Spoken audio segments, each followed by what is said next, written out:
Raghunath police अभियोग पर न्याय न पाई जिलापाल जनशुणाणी बेले आत्महत्या उद्यम। जिलापाल जनशुणाणी अभियोग चली समय देहरे पेट्रोल ढाड़ी हेले महिला।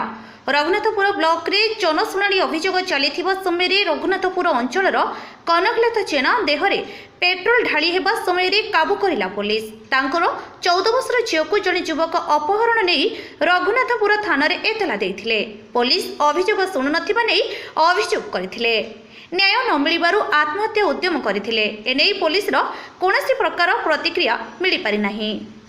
जगतसिंहपुर जिल्लारो संग्राम किशोर पटनायकଙ୍କ रिपोर्ट आवाज ओडिशा।